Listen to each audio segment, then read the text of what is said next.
Dan kalau misalkan Alex Pereira emang kayak gitu ya, emang misalkan dia masuk heavyweight dan dia dominate gitu, itu yang bakal lengser tuh John Jones. John Jones akhirnya cuman punya satu leverage doang dia. Dia cuma punya satu leverage, di mana dia itu nggak pernah lose. Udah gitu doang, dia nggak pernah kalah. Tapi sama ini jualan dia tuh adalah juara termuda itu doang, Bang. Juara termuda itu, iya. Disaingin juga sampai berpuluh-puluh tahun ke depan. Tapi emang kalau dibilang GOAT yang aktif, ya udah. Ya Alex Pereira. Kalau di kolom komen kan gue posting ini yang Dana White ngamuk-ngamuk belain John Jones. Iya. Terus di kolom komen ada yang bilang, siapa bilang John Jones gak aktif? Kemarin kan menang TKO dari istrinya. Anjing lucu banget. Goblok jokesnya gitu.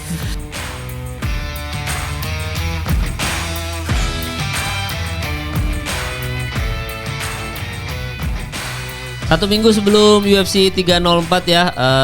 Jadi minggu depan kita ada satu episode lagi bahas 304 full. Cuma memang Sardo berarti nobar nggak bisa ikut ya. Tapi jangan dikasih tau Bang alasannya. Kenapa? Gue gak tahu. Biar tahu hasil Bang. Oh, lu kalau kalah malu gitu. Ya, kalau kalah malu gitu. Oh iya. Iya, jadi gini, dia tuh kebetulan mau tanding kasino gitu teman-teman. Kasino. Ya nanti ada surprise lah dari Pak RT lah gitu. Cuma sebenarnya sudah ada yang memprediksi karena lu dari komen-komen lu di Beyond tuh ada yang memprediksi sebenarnya lu mau ngapain. Udah ada, cuma lu nggak mau ngasih tahu aja. Biar lihat hasilnya Bang. Gila banget. Nanti kita lihat lah. Dan gue dengar-dengar lu udah trash talk gitu, udah yang kayak iya lu udah maki-maki sampai main ke rumahnya lu. Main ke rumahnya terus belum tahu siapa ini. Teriak-teriak goblok lu gitu kayak Muhammad Ali gitu kan waktu Joe Frazier gitu. Pakai bus gitu kan. Iya. Lu mau jadi kalau misalkan gini misalkan lu jadi fighter gitu ya. Lu mau jadi fighter yang seperti apa suka trash talk atau kalem humble aja tapi tahu-tahu menang, atau kalau misalkan lu jadi fighter, lu mau kalau misalkan ya. Iya. Humble sih soalnya gue gue orangnya terlalu peduli sama orang, jadi kayak gue kalau ngomong takut orang sakit hati jadi gitu. Nggak boleh sakit hati. Nggak boleh fighter. Iya, makanya gue mending sakitin fisiknya aja daripada sakitin hatinya. Jadi kayak kalau ini bicara kalau ya, kalau gue jadi fighter kayak gue. Oh jadi lu tipikal yang trust talk. Lu tipikal kalau jadi suami lu tipikal yang nggak bakal bentak-bentak tapi lu mukul ya. Iya. Lu KDRT tapi lu nggak maki-maki kan. Sayang gitu kan, boom. Gitu. Iya. Catat ya. Enggak lah anjir. Dicatat ya tadi. Jadi tolong diklip bagian ini, tolong diklip ya. Itulah Sardo kenapa alasan tidak punya pacar sampai sekarang, karena dia lebih milih menyakiti fisik daripada hatinya gitu. Betul. Mending menyakiti fisik soalnya ya. Bang, pengalaman yang udah bukannya gue pengen menyakiti fisik, mereka yang minta ditampar, Bang. Wes gila emang. Dicatat ya. Editor tolong ini dijadikan highlight. Oh minta ditampar. Oh atlet UFC itu atlet tampar itu slap ya. Power slap. Nggak, tapi kalau power slap ya. Goblok ya. Jadi power slap anjing goblok. Nggak, tapi ngomongin soal power slap kan karena nampar ya. Kemarin kan udah berapa minggu yang lalu sih Dana White itu di interview soal kenapa sih lu mendanai si power slap ini. Terus Dana White tuh ngomong kalau lu nggak ngerti aja nanti beberapa tahun ke depan power slap ini jadi tren. Iya, dan apa ya? Kalau jadi tren itu ada benarnya juga, karena bahkan Indonesia pun udah bikin acara tuh One Pride MMA namanya Tabox.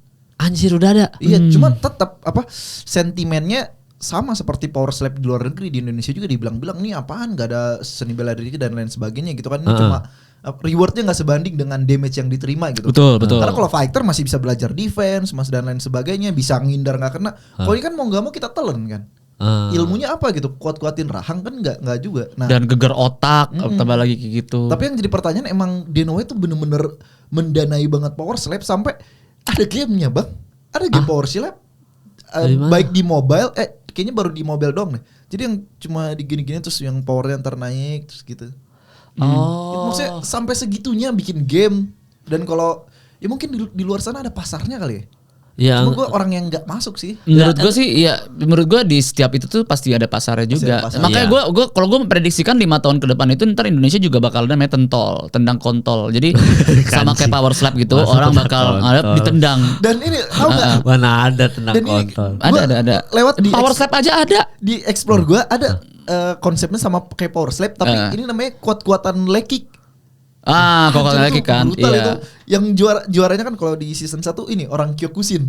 Jadi orang-orang kira orang-orang Muay Thai yang bakal menang, ternyata Kyokushin. Kyokushin karena udah terbiasa juga kan. Iya, karena Kyokushin kan fokus di betis kan. Iya. Kalau Muay Thai kan di calf, betis mainin juga cuma sering calf gitu. Paha atau betis? Ini apa sih? Paha. Iya. Betis tuh turun lagi dong. Calf itu betis, ini betis nih baru nih. Iya, ini paha. Jadi kuat-kuatan paha. Kuat-kuatan paha. Kalau Argentina betis tuh sorry. Oh, anjir.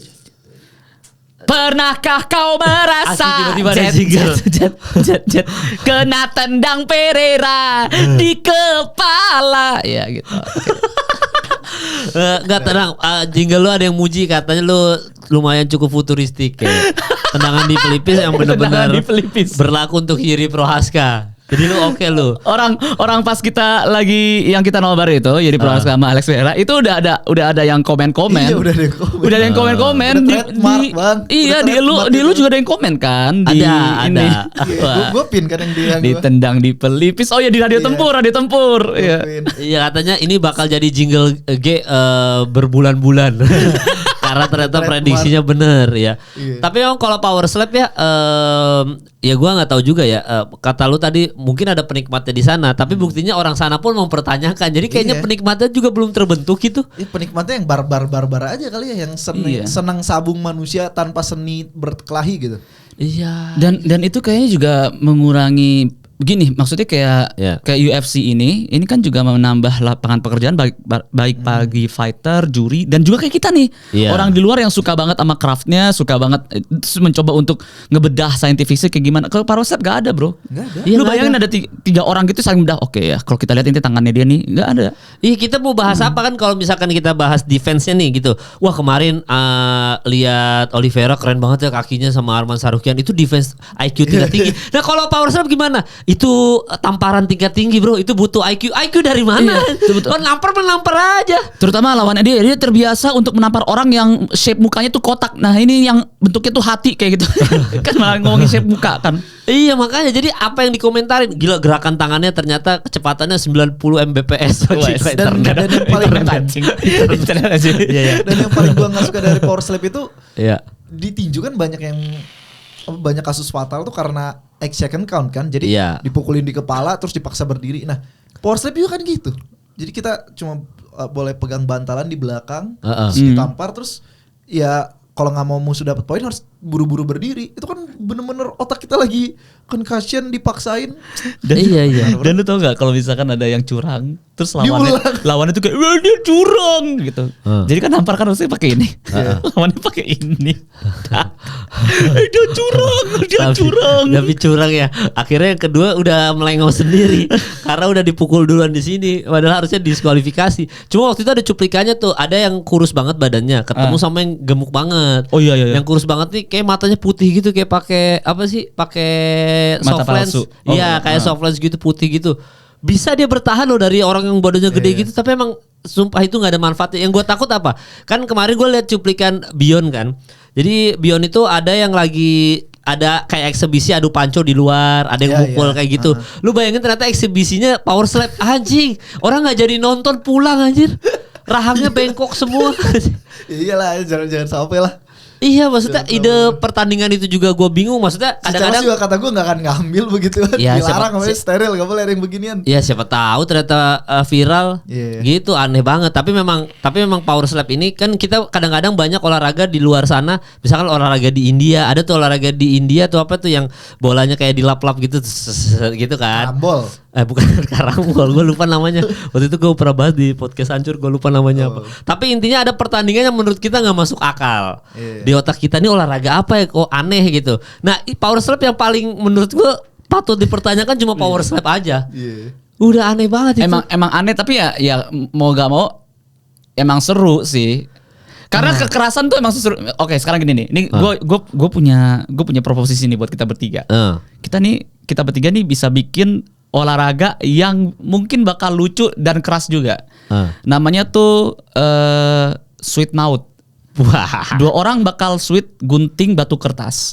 Nah kalau misalkan katakanlah kalau misalnya dia kalah itu kayak kertas, ditampar, kalau pakai batu ditampol, kalau kayak ini dicolok matanya. Lu kebayang enggak misalkan kita bikin kayak gitu? Sok. Gue gini terus aja. Gue gini terus. Iya, musuhnya enggak mau ngeluarin ini karena takut dicolok lah. Gue siap ditampar, ditonjok. Kalau gue ngeluarin kertas nih bagaimana nih? Nyali ya gede. Dulu ingat gak ada pertandingan yang kita nampuk-nampuk tangan ini?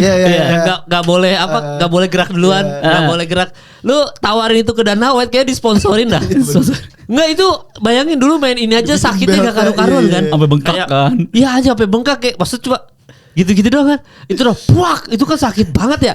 Lu bayangin itu kita tawarin ke Dana White tuh, main itu. Asli diambil, dibikin kelas berat ya, dibikin berat. Ada cutting weight dulu anjing sebelum main. Anjing apa yang di cutting anjing? yang diukur bukan berat badan, tangan. Jadi tangan ditaruh di atas timbangan. Ya, itu lebih ke apa? Ngukur dosa ya, ngukur dosa itu mah. Power Slap ada jokes ya kan. Jadi kayak kalau misalnya kita dapat kesempatan pertama, kita tampar nih. Bam, terus ternyata gak goyah. Udah nyerah, gue nyerah bro. Jadi yang penting udah nampar sekali. Bodoh amat ya. Duitnya banyak gak ya? Gak, kalau misalkan gini, misalkan kan pas kita lagi tag ini kita tadi sempat lihat postingannya Alex Pereira lah ya. Dan itu sebenarnya udah postingan beberapa minggu yang lalu. Cuma intinya Alex Pereira ini karena bonusnya saking banyaknya kan dia bawa satu rakyat gitu untuk liburan main banana boat gitu ya. Karena duitnya banyak. Nah kan kalau atlet UFC misalkan dia mau liburan paling kan muka bonyok begini-gini kan. Lu bayangin misalkan yang Power Slap dikasih uang segitu banyak untuk dia liburan karena dia udah menang gitu. Dia mau kemana bro? Orang udah mencong-mencong. Orang juga bingung anjing mau belum lagi otaknya rusak kan. Otaknya rusak kan.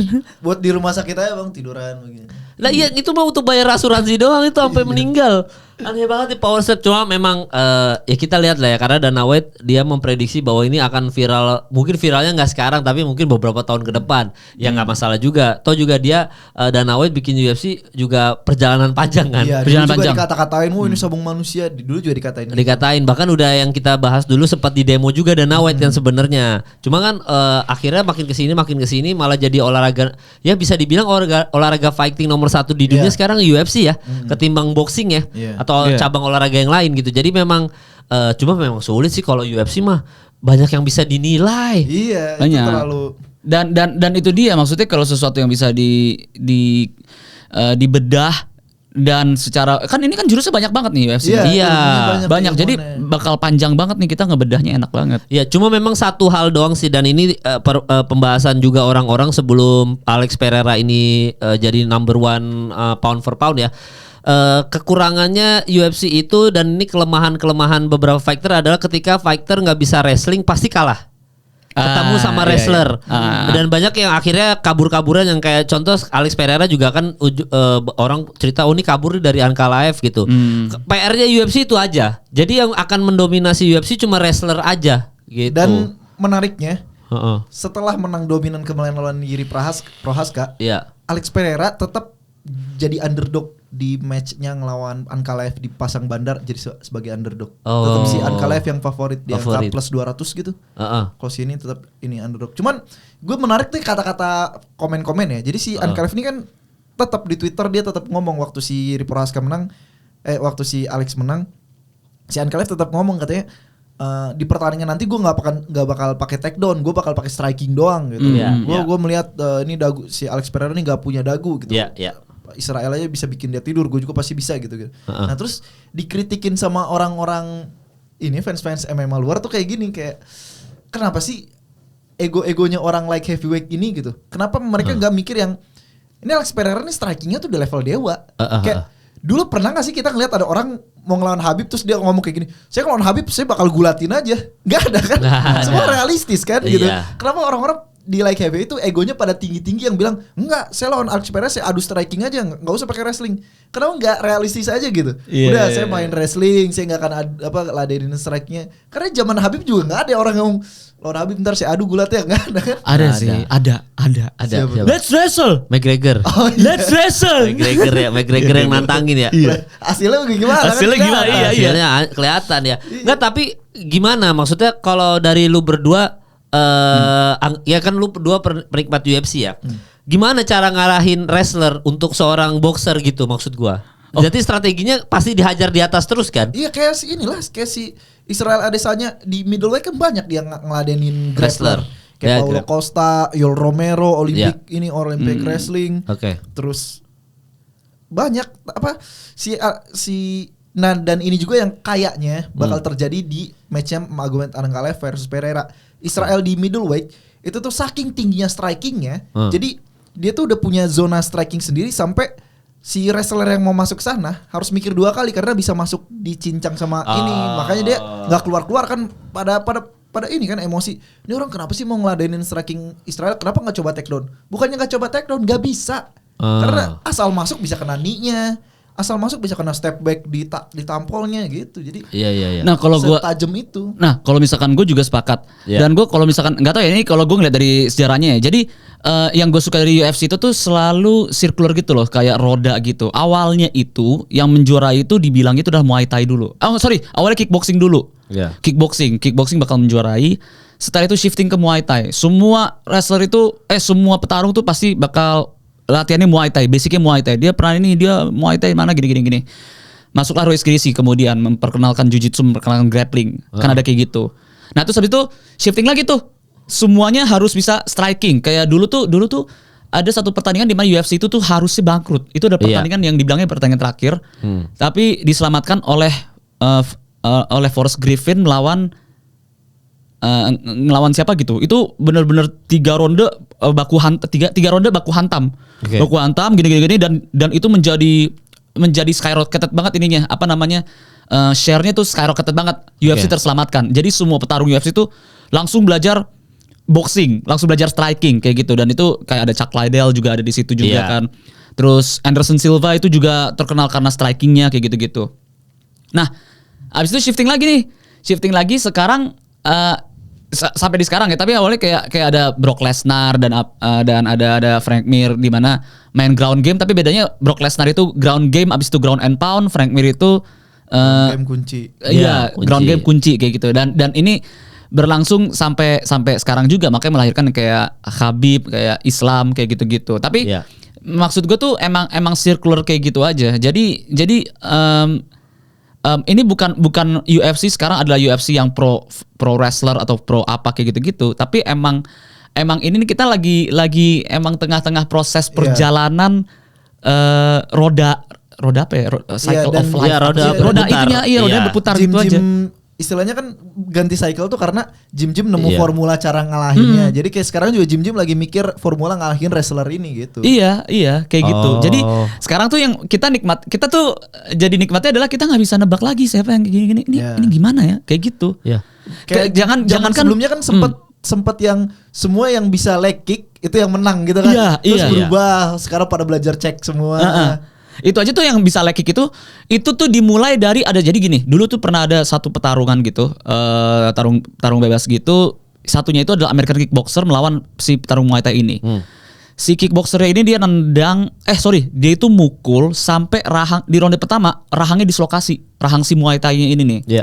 Akhirnya selama itu baru ronde 1 kan, terus dikiranya harusnya kelar, wasit dia bilang ini dislokasi loh, tapi enggak, dia tetap gini. Sepanjang pertarungan dia begini dan dia cuma ngelancarin leg kick doang dari ronde 1. Ujung-ujungnya dia menang. Ujung-ujungnya si kickboxer Amerikan itu yang nggak pernah kalah, undefeated, itu kalah akhirnya dan itu leg kick. Oleh leg kick doang kalah sampai dia nyerah. Dan semenjak itu baru Muay Thai yang kayak ini gila nih Muay Thai nih, leg kicknya parah banget ya, chopping tree, chopping wood gitu-gitu. Nah, jadi enaknya fight game itu tuh selalu ada perkembangan, ada pattern, ada apa kayak gitu. Eranya. Iya, kayak kalau kita ngomongin boxing ada eranya Mayweather defense di mana itu adalah Philly Shell, tapi Mayweather bilang enggak, ini enggak Philly Shell, ini adalah Mayweather defense kayak gitu-gitu. Sebelumnya kan ada Philly Shell, sebelumnya ada Peekaboo style dari Mike Tyson, Russian style, terus habis itu ya kayak gitu. Jadi itu aja dari boxing kan. Kalau dari UFC itu kan mencakup semuanya. Itu. Iya. Enggak, yang pernah peringkat 1 pound for pound tapi boxer siapa di UFC tahun-tahun kemarin? Ada nggak yang pernah nomor 1 tapi bukan wrestler?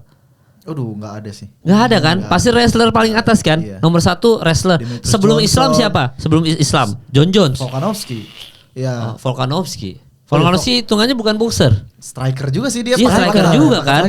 Iya, paket lengkap. Iya, berarti kita anggap Volkanovski mungkin ya. Dulu aja tuh kan ada kayak semacam apa kayak ciri khas gitu dari celananya. Kalau misalkan orang itu taruh jujitsu, celananya pakai apa? Sabuk ya. Enggak, Sabuk di sablon sabuknya kan. Antara kayak gitu atau dia pakai celana yang press gitu. Kalau misalkan yang Muay Thai ada sedikit belahan di sininya. Kayak celana John Jones kan kayak rock gitu kan. Kalau misalkan boxer itu celananya panjang segini. Makanya kan waktu itu kan Brock Lesnar kan bingung kan ini dia wrestler tapi dia kan boxing juga kan Brock Lesnar. Jadi pakai yang segini celananya kayak gitu-gitu. Iya jadi ada inilah apa kayak menandakan ini boxer atau wrestler gitu. Iya, dulu aja tuh kayak gitu. Coba gua nyari ya the best boxing fight in UFC ya. Siapa aja ya listnya ya? Ada nggak ya listnya? Itu ada Chuck Liddell Karena salah satu itu. banyak banget yang komen yang kayak gini nih. Misalkan gue baca banget komen-komen netizen gitu ya, yang di UFC Indonesia atau yang di Mola atau enggak bahkan di akun Radio Tempur. Rata-rata tuh kayak nggak seru nih, apa namanya, nggak tampol-tampolan di atas, malah ground game gitu. Terus komen di bawah, ya lu nonton boxing aja, jangan nonton UFC. Ada yang komen lagi, nonton kickboxing aja dan gitu. Gue paling seneng tuh komentar Michael Bisping untuk orang-orang yang kayak gitu. Ketika zaman Kamaru Usman versus Jorge Masvidal pertama, kan pada protes kan. Ini kenapa Kamaru Usman nggak mau ngeladenin striking, sini malah dipeluk-peluk. Terus kan si Michael Bisping tuh kalau menurut gue argumennya bener pas buat komentar-komentar netizen Indo yang nggak terima idolanya digulatin gitu. Jawabannya adalah ya suruh jagoan lu jangan sampai digulatin lah. Gitu kan? Tapi kan sulit dok. Iya makanya jadi bukannya dibilang ini Kamaru Usman harusnya ngeladenin striking, bukan, seharusnya Jorge Masvidal jangan sampai kena gulat kalau pengen striking gitu kan. Iya tapi memang agak sulit ya kalau misalkan ilmu grapplingnya tingkat tinggi ya pasti dengan pasti ada aja celahnya. Siapa yang grapplingnya lebih tinggi dia yang dikte jalan pertandingan. Iya orang ya paling gampang ya pertandingan Islam sama Dustin Poirier aja yang baru-baru ini anget kan ketemu aja kok celahnya Islam Makhachev mau take down si Poirier. Itu waktu itu MVP lawan itu Ian Gary. Digulatin kan? Digulatin. Jadi kita nggak bisa bilang, Ian Gary kenapa nggak adu striking sama si ini MVP? Ya MVP-nya kenapa nggak keluar? Kenapa nggak berdiri? Gitu, kenapa nggak bisa MVP-nya? Ya Ian Gary-nya. Iya sulit Ian Gary-nya. Ini ada 10 best boxer in UFC history ya. Kayak kita pernah bahas ya belum? Belum. Boxer belum ya. Pertama peringkat 10 ini dari nomor 10. Gue nggak tahu ini peringkat 10 atau nomor 10 ya. Tapi nomor 10 itu ada Max Holloway. Dia tuh elite boxer in the UFC. Jadi dia kelasnya elite lah udah gitu. Ranking 2 atau terus, ranking 1 deh.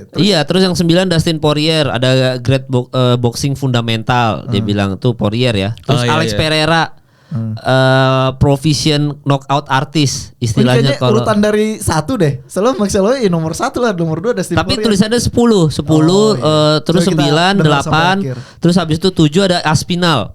Karena is a heavy-handed striker. Kayaknya gue setuju soal itu ya, Aspinall. Karena nanti ada pembahasan ini nih soal ada yang nanya kemarin di YouTube kita, dia nanya kenapa heavyweight tuh jarang main.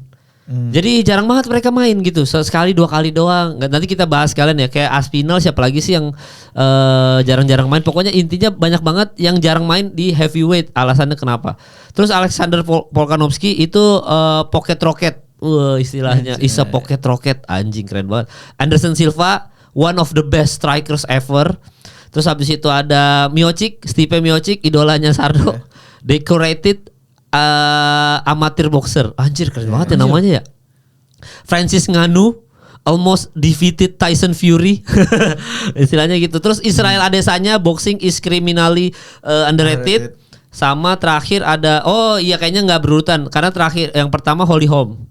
Jadi justru berarti kebalik, nomor 1 dari Max Holloway. Soalnya kan kita bicara boxer ya, bukan striking ya. Iya benar. Dan yang pernah number 1 pound for pound cuma Volkanovski berarti. Dari nama itu tadi. Israel Adesanya pun belum pernah kan? Belum pernah. Conor McGregor pun paling mentok 2. Anderson Silva juga nggak pernah. Anderson Silva tuh nggak pernah. Number 1 pound for pound nggak pernah. Berarti semuanya Poirier, Volkanovski pernah. Aspinall Aspinall lagi nggak pernah. Alex Pereira mungkin potensi lagi nextnya kalau hitungannya dari list ini ya, dari best boxer ini ya, berarti Alex Pereira mungkin ada potensi number 1 lagi. Cuma kalau lolos dari Ankalaev, nggak. Tapi pertanyaan gue gini Ankalaev tuh wrestlingnya sebagus itu atau enggak? Nah ini dia Dagestan unik nih. Dia emang fightnya tuh menang knockout, makanya dia pede untuk KO-in Pereira dan nggak pakai gulat tuh karena emang mainnya knockout. Tapi kalau misalkan musuhnya ngajak gulat, ya udah dia punya gulat. Dan ya kekalahan terakhir, satu-satunya kekalahan dia kan lewat kuncian yang di detik-detik terakhir lawan Paul Craig. Jadi Berapa kali sih? Dia rekor berapa kali sih? 14-3 berapa? Satu doang. Kalah satu. Satu doang, tapi menangnya berapa? Angka live. Berapa ya? 15 ada. Iya kali. Kurang lebih segitu ya. Tapi kalah satu kolong tuh sama Paul Craig itu. Iya Paul Craig. Oke. Menit 4.59 Iya. 1 detik banget. 1 detik akhirnya menyerah di situ ya. Iya, Oke, berarti Kok di sini tulisannya 12-0 1-0 kontes. 1 loss. ada satu loss tapi Paul Craig ya. Benerin aja lah, netizen pasti benerin kalau ada salah. Cuma memang wrestlingnya kalau dibanding Islam jauh dong berarti dong. Jauh. Tapi levelnya dibanding Alex Pereira pasti diunggul Ankalaev. Iya, cuma kalau lu bilang tadi dia menangnya kebanyakan knockout berarti diladenin striking dong di atas. Nah masalahnya kalau kita nonton pertandingan dia lawan Jan Blachowicz, habis itu kakinya si Ankalaev. Kalau bukan karena gulat kalah itu Ankalaev. Oke. Jadi ronde 1 dibikin pincang, ronde 2 dibikin pincang sampai dia bunyi bel jalan ke corner aja harus dibantu gitu. Oke. Baru di ronde ketiga dia main gulatnya benar-benar dominan tuh dari detik 1 sampai detik akhir sampai bunyi bel, makanya dikasih skor 10-8. Makanya terselamatkan dia sampai seri hasilnya. Jadi sebenarnya kalaupun Alex Pereira menang dari Ankalaev gitu ya, belum bisa mengukuhkan bahwa dia bisa ngalahin the best wrestler in UFC gitu maksudnya berarti kan. Berarti belum bisa. Kalau misalkan dia menang Ankalaev belum tentu dia bisa menang lawan John Jones juga karena gulat John Jones whole new level lah. Iya. So, banyak komen gini, kalau Alex Pereira ini menang lawan Ankalaev boleh kita obrolin dia number 1 pound per pound. Tapi kalau dari lu bilang tadi sebenarnya Ankalaev secara ilmu wrestling pokoknya kemampuan wrestlingnya dia masih mungkin di atas rata-rata, cuma masih ada yang lebih baik, nggak bisa dijadi patokan juga karena Islam masih number 1 berarti hitungannya nggak bisa Alex Pereira naik gitu segampang itu. Bisa sih kalau menangnya spektakuler kalau menurut gue. Karena bener-bener clean out the division, jadi kayak bener-bener dibersihin. Jadi sama-sama kayak Islam kan. Islam juga bener-bener ngebersihin divisinya kan. Gak ada lagi yang bisa dilawan. Alex Pereira juga kalau menang lawan Ankalaev dibersihin divisinya. Cuma nilai plusnya Pereira adalah dia melakukan itu di 2 divisi. Middle dan light heavyweight gitu. Iya. Masalahnya kalau misalkan dia ngalahin Ankalaev. By the way tadi gue salah lihat ternyata. Yang gue lihat itu adalah si Mokaev. Oh iya beda. Iya, beda. Jauh banget ya Ankalaev ke Mokaev. Sama Magomed. Nah, kalau misalkan Pereira itu ngalahin Ankalaev, menurut gue itu emang ada hubungannya sama pound for pound ya? Kan pound for pound keaktifan. Kecuali kalau misalnya kita ngomongin pertaruhan untuk menjadi GOAT. Ada karena balik lagi kata lu kan keaktifan. Sekarang aja kondisinya dari tahun 2021 sampai di postingan terakhir yang Radio Tempur posting ya. Dari 2021 sampai tahun 2024 ini. Jadi kan gue bikin list para juara udah bertanding berapa kali. Iya. John Jones cuma sekali. Nah di posisi pertama itu tuh setelah kemenangan Jiri Prochazka kemarin, Alex Pereira nomor 1. Dia udah 9 kali bertanding. Islam Makhachev 8. Kalau Alex Pereira tanding lagi lawan Ankalaev berarti udah 10 dong nih, udah 10 kali udah seaktif itu. Iya, ngaruh. Kan pembahasannya kemungkinan dia bisa nyalip Islam Makhachev kalau bisa ngeladenin Ankalaev dan menang spektakuler. Jadi ada pembahasan itu. Memang kalau pembahasan Islam Makhachev enggak mungkin lah Islam Makhachev menghentikan winning streak Oliveira, Islam Makhachev menghentikan winning streak Volkanovski. Emang sulit kalau perbandingannya kayak gitu ya. Itu memang udah Islam Makhachev kecuali Islam Makhachev menang double champ lawan Leon Edwards. Nah, itu udah baru beda lagi tuh. Udah beda cerita. Tapi kalau misalkan Pereira ini bisa menang lawan Ankalaev, menangnya nggak decision aja. Misalkan ya, harus misalkan dia TKO, bisa Ankalaev di TKO-in atau enggak justru Alex Pereira lucunya menang submisi, malah ngetap Ankalaev ngetap. Nah, itu langsung GOAT itu udah habis itu biarin di heavyweight. Soalnya kalau saat ini kan kita kalau ngeliat Alex Pereira tuh kayak kita tertarik. Oh ini setelahnya bisa nih lawan ini lawan Ankalaev atau lawan ini Aspinall atau lawan John Jones. Nah Islam siapa coba? Ya kan kayak siapa lagi coba yang bikin kita menarik ngeliat, kayaknya seru nih, kayaknya Islam bakal susah nih. Iya. Nggak ada kan? Lightweight udah beres semua. Arman paling, tapi Arman kan berarti ya udah gitu. Iya, nggak ada gimana ya, kecuali memang udah Pereira ini menang Ankalaev terus naik heavyweight dia menang lagi, udah GOAT. udah GOAT, udah nggak ada pembahasan mau John Jones, mau McGregor, mau Khabib, udah nggak ada. Alex Pereira udah 3 kelas bro. Iya, itu 3 kelas mah udah disapu bersih, udah itu. Tapi pertanyaannya kalau menurut kalian mungkin nggak Apanya? Pereira. Iya, tiga division. Mungkin gak itu terjadi? Kalau gue pribadi gue munafik sih, bukan munafik. Jawaban gue kocak sih. Cuma intinya tidak ada manusia sesempurna itu satu. Kalau gue percaya di heavyweight juga dia pasti ketar-ketir juga sih. Kalaupun ada, mungkin ini sejarah yang kayaknya nggak bisa dikalahkan 5 sampai 10 tahun ke depan. Iya. Kayaknya nggak ada kayak berpuluh-puluh tahun. Dan itu benar-benar Alex Pereira ini baru berapa tahun masuk UFC. Itu tuh udah yang secara rekor udah nggak masuk di otak kita manusia biasa ya. Bahkan yang atlet yang sudah latihan berpuluh-puluh tahun pun kayaknya itu nggak masuk di otak mereka deh. Mereka fokusnya ke sini. Kalau dia welter ya welter, kalau dia light heavyweight. Tapi kalau dia menang di heavyweight, menurut gua itu 10 tahun ke depan kayak UFC harus bikinin patungnya Pereira. Soalnya itu fix itu. Iya, soalnya kalau sampai ada seorang manusia bisa juara 3 divisi di UFC, itu tuh bukan bicara dia jago doang, tapi bicara dia tuh dikasih anugerah sama Tuhan badan yang bisa menyesuaikan berat gitu kan. Iya, itu kan dia. Kayak ada orang jago di kelas feather tapi belum tentu dia di kelas lightweight jago gitu karena badannya pendek atau berat yang gimana. Kayak Volkanovski di feather jago banget tapi di lightweight orang udah pada tinggi-tinggi, udah pada gede-gede gitu kan. Ini Alex Pereira bisa badannya dianugerahi badan yang bisa menyesuaikan 3 divisi. Jadi kayak bener-bener yaudah emang Tuhan tuh nyiptain dia jadi fighter. Dan itu dia. Kalau menurut gua, makanya gua berbeda sama Kemal. Kalau menurut gua udah bilang dari kemarin ya emang komentar gue juga tolol sih kalau lihat mukanya Alex Pereira kayaknya dia emang didesain sama Tuhan untuk bertarung ya. Mukanya Alex Pereira tuh nggak bakal bisa, dia jadi konten kreator pun kayaknya nggak bakal bisa jadi pelawak apalagi enggak kayak gitu, jadi pejabat apalagi enggak gitu kan. Jadi dia menurut gue, tapi itu yang komentar kocak ya. Kalau misalkan komentar yang seriusnya gue adalah menurut gue mungkin banget karena gue ngelihat Alex Pereira di light heavyweight itu kekuatannya tuh like heavyweight terlalu besar ya? Abnormal banget. Maksudnya gini loh, untuk seorang Yedi Prohaska dipukul pakai hook kiri di akhir ronde 1 dan langsung jatuh kayak gitu. Itu menurut gue tuh udah ternyata bukan Jamahal Hill yang lemah. Emang sekuat itu. Dan gue kebayang berarti ini kekuatannya dia tuh bisa nih kalau misalkan di heavyweight. Gitu, ditambah lagi kalau misalkan dia dari light heavy ke heavyweight pasti kan lebih cepat juga pergerakannya dia. Kayak gitu. Nah ini gue pengen lihat aja nih kalau misalkan dia emang benar-benar ke heavyweight, gue udah percaya sama kecepatannya dia nih, kecepatannya yang bisa compete di heavyweight. Tapi apakah kekuatannya nih bisa compete juga atau tidak kayak gitu. Iya sebenarnya karena dia nama berat badan bisa jadi kekuatannya 2 kali lipat daripada dia di live, bisa juga kayak. Bisa juga. Kalau dia latihannya mungkin 2 kali lipat itu juga, dia kan udah punya power segitunya untuk light heavyweight kan. Begitu dia nambah berat badan, kalau dia nambah power mungkin powernya jauh lebih gila daripada semua petinju-petinju di heavyweight. Itu juga bisa. Makanya. Kan kita nggak tahu, makanya kita nggak tahu kan. Kalau ada ya udah tuh sejarah terukir itu, kita mau ngomongin greatest of all time 20 tahun ke depan dia tetap Alex Pereira. Tetap nggak bisa kecuali Isa Makhachev juara 3 divisi juga. Misalkan itu mungkin bisa jadi.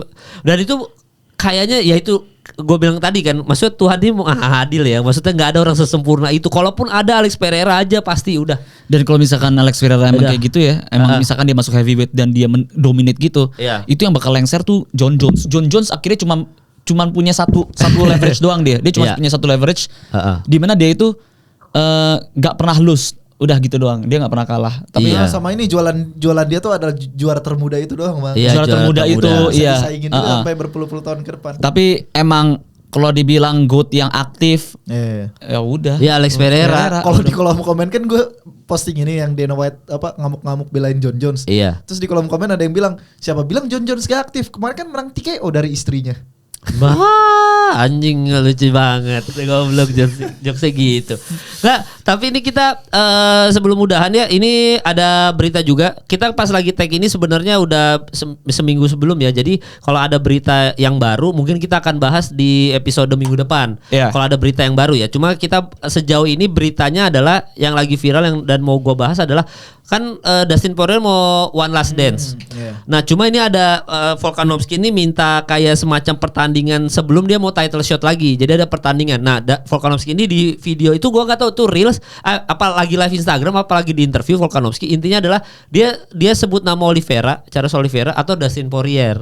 Untuk dia ibaratnya dalam tanda kutip mungkin pemanasan sebelum dia title shot lagi gitu kali ya, Do ya. Okay. Nah, kalau dari lu berdua pertandingan Dustin Poirier bagusnya lawan siapa? Volkanovski bagusnya lawan siapa? Yang seru. Jadi di luar Holloway sama Topuria ya. Jadi si Volkanovski ini ngelihat kondisi featherweight saat ini. Dia tahu kalau skenanya juara ini udah Topuria sama Max Holloway, dia nggak bisa ganggu di sana. Dan dia tuh ngerasa kayaknya di featherweight gak ada lawan yang bisa dia lawan yang bikin namanya naik kayak ranking 2-nya siapa sekarang? Dia ranking 2 kan, ranking 1 Max Holloway, dia ranking 2, ranking 3 Brian Ortega. Volkanovski menang Brian Ortega gak akan bikin dia makin keren. Orang juga kayak udahlah gitu. Terus mau Rising Star sekarang Diego Lopez aja masih kejauhan karena kemarin gagal ngambil ranking ini kan Brian Ortega. Nolan Movsar juga belum ada intrik mereka gitu. Jadi makanya si Volkanovski malah lari ke lightweight untuk nyari ributnya gitu.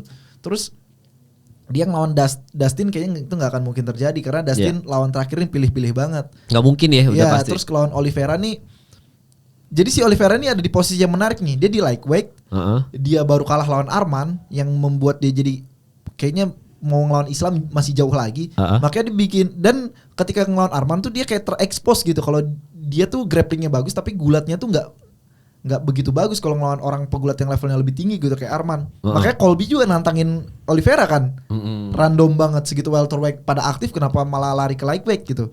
Jadi si Oliveira ini lagi seksi lah di mata para fighter. Tapi kalau menurut gue kalau antar kelas ini kayaknya nggak akan terjadi sih. Si Oliveira juga kan dia bilang mau tanding di bulan September, tapi kayaknya lawannya orang lightweight lagi, entah itu Matthews Gamrot gitu kan. Nah, untuk Dustin Poirier sendiri, gua rasa, nah ini bahaya nih si Dustin Poirier, si Michael Chandler, kan batal nih tanding lawan si McGregor.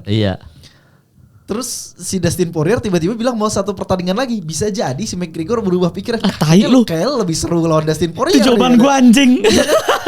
Nah itu si Michael Chandler bisa nangis darah itu. Jadi ada pertandingan yang kayaknya kemungkinan besar 70% ada di depan mata ya. Soalnya si Michael Chandler tiba-tiba berubah haluan gitu terus nantangin Islam gitu. Jadi kayak dia pengen title fight, terus si Islam bilang, gue gak tertarik, udah kamu sabar aja Hachiko, kata gitu. Hachiko kan anjing yang setia gitu kan. Jadi dibilang gue anjing yang setia nungguin McGregor, udah sabar aja Hachiko, kata gitu. Jadi gitu ya. Jadi kok McGregor Poirier, lu juga setuju dengan jawaban itu? Jawaban gue sama. Soalnya gini, ada satu footage yang akhirnya keluar pada saat footage ini, pada saat momentum ini ada, pada saat momen itu ada, footage-nya nggak keluar. Footage-nya itu adalah ketika Conor McGregor nonton pertandingan yang Khabib dari TV dan Khabib bilang gue pensiun. Iya. Itu McGregor mukanya kesel banget. Kayak nggak terima dia. Iya, karena nggak dapat kesempatan buat ngebales kan. Buat ngebales. Iya, McGregor tuh pengen banget ngebales, dan setelah itu kan dia kan terus-terusan ngomongin Khabib tuh yang kayak where is he now? He's winning. Shut your fucking mouth. Gitu-gitu. Ini ada yang menarik nih tentang Khabib nih. Kenapa? Kayak gitu. Aduh, anjir, apa. Jadi gue pengen bahas di YouTube, cuma takutnya isunya terlalu sensitif ya. Jadi